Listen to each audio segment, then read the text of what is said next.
Hello, my name is Caleb Calhoun, and this presentation will describe my tenure as a social media content writing intern for Rank Revolution, a local SEO company.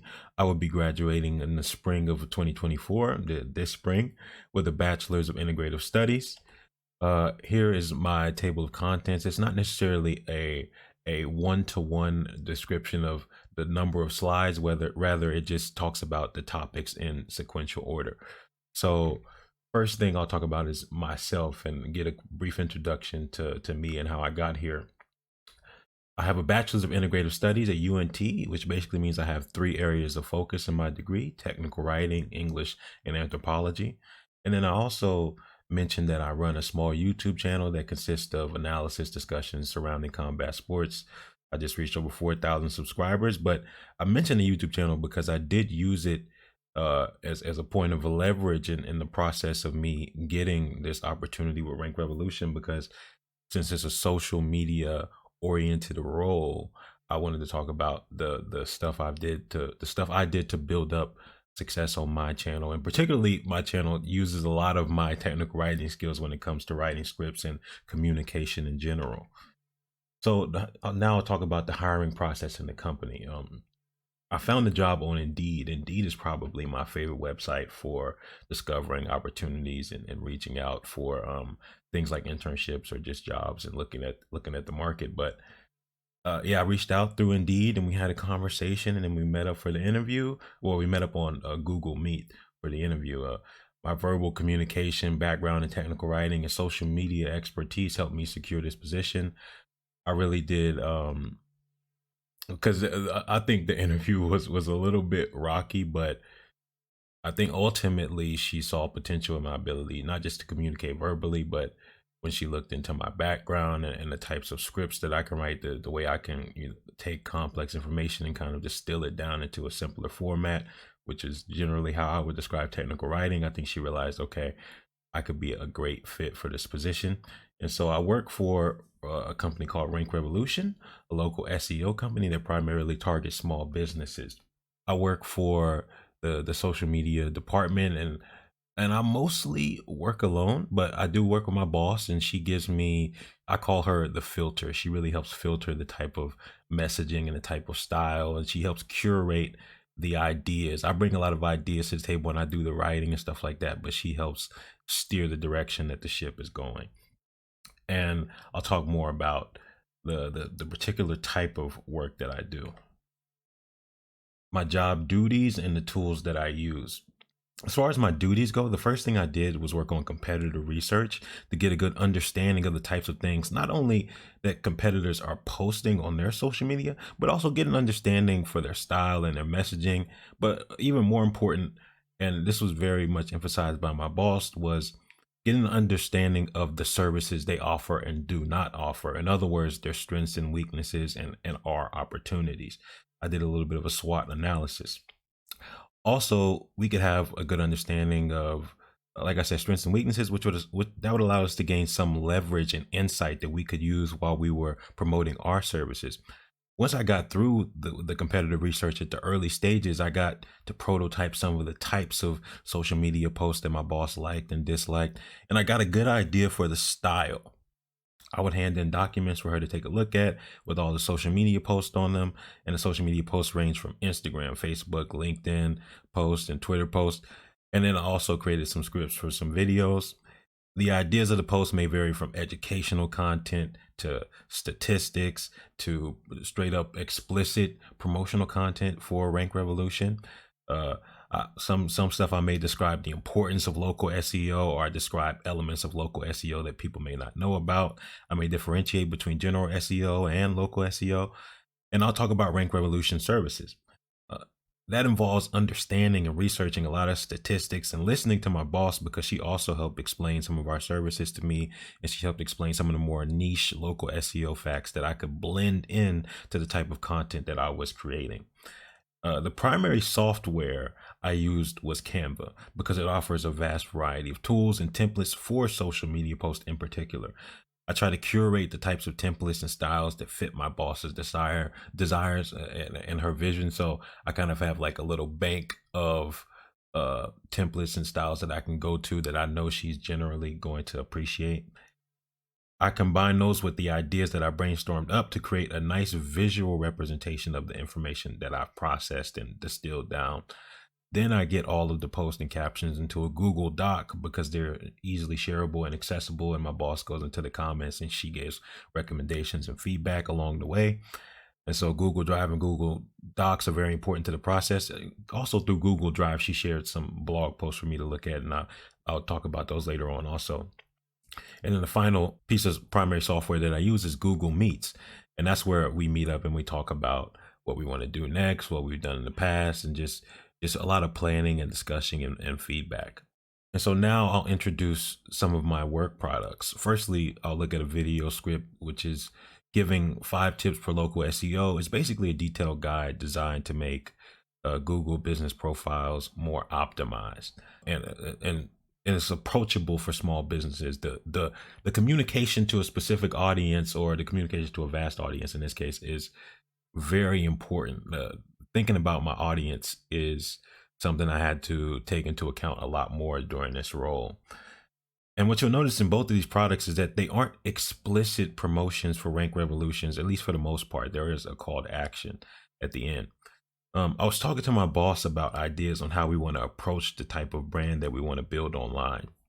I told her, I think it would be a great idea to position ourselves not just as a brand that's out to build a customer base, but a brand that's actually out to help people. And one of the ways, or rather one of the primary methods by which we establish that sort of branding, is through educational resources. Just simple stuff in the content we create. In this example, it's tips and kind of, just being a source of education. So I talk about boosting your local SEO, and I talk about having accurate, up-to-date information, encourage customers to leave reviews and respond to those reviews, writing your profile, try to use keywords that are relevant. And we'll talk more about keywords in the next work product.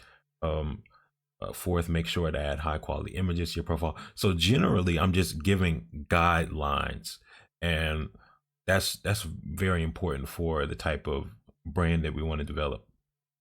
But at the end of the day, before there's a call to action for businesses to help Rank Revolution, at the end, I do the call to action. Before there is the call to action, I want to establish Rank Revolution as helping the business before they help us, or before we get into a business exchange. And I mentioned in my status report that my powers and abilities to be concise were massively tested because I was dealing with a lot of important information, and I had to find a way to distill it down into the tightest format while also communicating what was important and not leaving behind details that could change the messaging, all while being persuasive through the social media lens, as well as speaking to small business owners who don't have all this information in the first place. This is my second work product. It's a local SEO keywords carousel for Instagram and Facebook, and I think also for LinkedIn. My second work product is similar. It's in a similar vein to the previous script, except this is an example of something we will post to Instagram, Facebook, so on and so forth. I had to delve into some of the blogs that my boss had given me access to. And I like to look at the blogs because they give a lot of educational resources and information. And I like to see how I can take those and rework them down into a more concise and easily approachable social media format that anybody can read, but especially small business owners, so that while they're scrolling through, they might see something like, oh, this might interest me, and then I can kind of like hook them in and get them learning some things, and through the process of learning, they get attached to the source of learning, which is our brand. And once they're attached, we have that connection, and we can establish a relationship with that potential customer, and then things can develop from there. This carousel in particular is talking about how to properly use keywords, and to a certain extent their importance in finding success on Google Maps. While the video script was created just by me, just like hands, and there wasn't really any software behind that. This is an example of me using Canva and finding templates and working within those templates, reworking small elements to make it fit my needs, and really pushing the limits of how concise I could be. Because at times, a page of information could be compressed down into a paragraph, which requires a lot of delicate technical writing skills that I've honed through my time at UNT. But I'll look at some of this just to give a brief overview. Hopefully you can see it while I was talking about it. But like one slide is talking about crafting effective keywords, and I go into giving examples and giving like specific tips and advice, enhancing with modifiers, and so it's all about how can I take all of this information and put it in the palms of hands of people that really need it, and really just provide a easy to read, concise format and service for anyone scrolling through social media.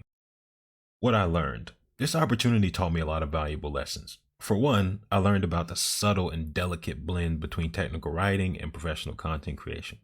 Although my communication has vastly improved through my courses at UNT, it still was tested by the balance that you have to achieve between being persuasive in the social media realm, but then also being as precise and concise that you would need to be with technical writing.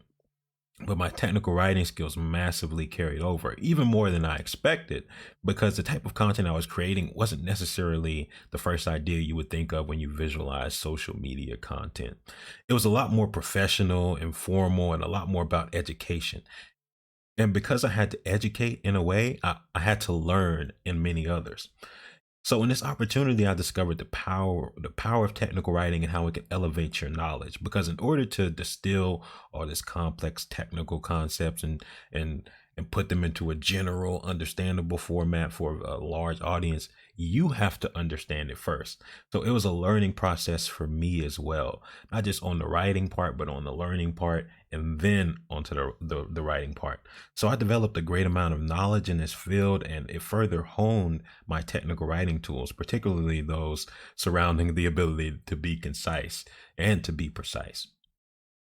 How well did UNT prepare me?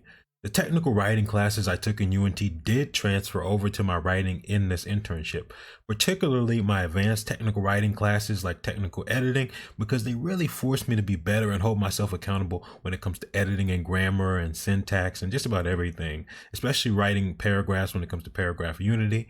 And the most important thing is I repeated several times conciseness.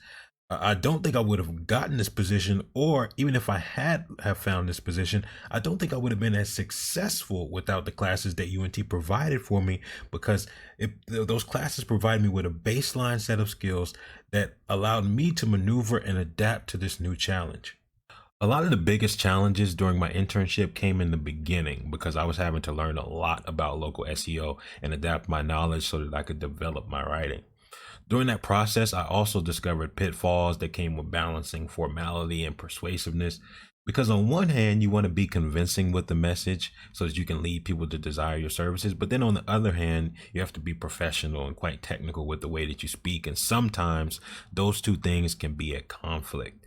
So I have the job of settling that conflict and finding the sweet spot between those two elements. Another issue, one that I've repeated several times, is conciseness. Particularly, the biggest challenge was learning what information to leave in and what information to leave out. That probably was my biggest issue in the beginning.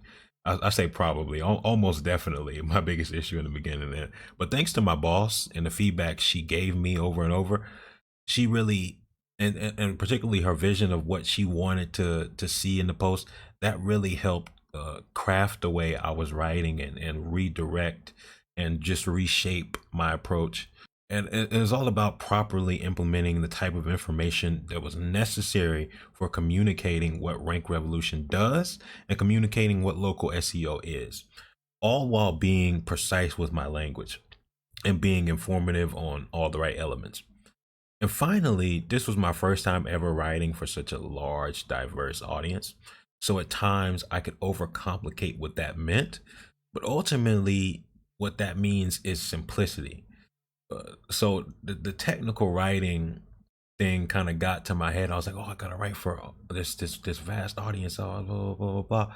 But at the end of the day, technical writing is about simplicity, communicating to just about anyone that can read it. And I also had to learn the right jargon to break down, the right jargon to leave out and leave in. So it's just so much that came with having to write for such a big audience. And ultimately, it came down to simplicity. And that was a big lesson that I learned. Since my biggest issues early on were related to my knowledge of the field, of local SEO and subtle elements of my writing ability. Those are things I would change if I could go back to the beginning. I would come to the table with more research because technical writing requires a deep understanding of what you're writing about. I would say even to a greater degree than almost any other form of writing I can think of. You have to understand what you're talking about in order to properly communicate it in the most generally applicable way as possible. So if I had done more research prior to the engagement with this internship, then I'm sure I would have performed a lot better early on. Another thing I would change is just a general sharpening of my skills, editing, looking at my books like I mentioned earlier, practicing and just doing everything I can to ensure that I come to the table in the best mental writing shape I possibly can. Those are the things I would change. Now that we've reached the end of my presentation, I just want to say thank you for watching and listening, and hopefully there's something that you can take away from this. My name is Caleb Calhoun, and thank you for listening to my presentation.